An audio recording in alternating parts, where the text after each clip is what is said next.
पीछे वाले भैया शांति बनावा नहीं।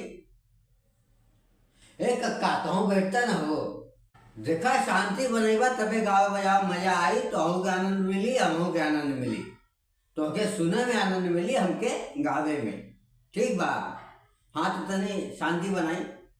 रात बीती गई है, थोड़ा और टाइम लगी, थोड़ा जौन समय बा आराम से लोगन बैठ के निकाल ला।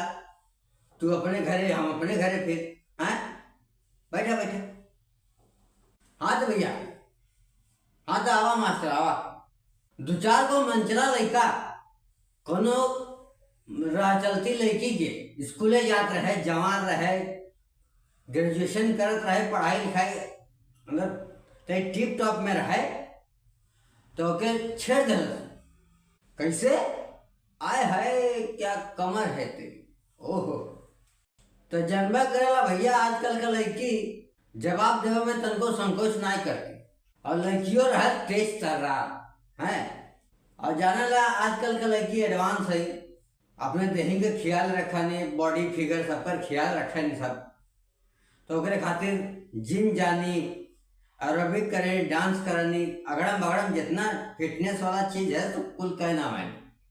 तो वह लड़किया कहले बात जवाब में का कहले बा लड़का से कि सही ना दुनिया में नाम भइल बा, कि सही ना दुनिया में नाम भइल बा, करे जाहो कमरिया पर काम भइल बा, कि सही ना दुनिया में नाम भइल बा, असही न दुनिया में नाम भइल बा, करे जाहो कमरिया पर काम भइल बा।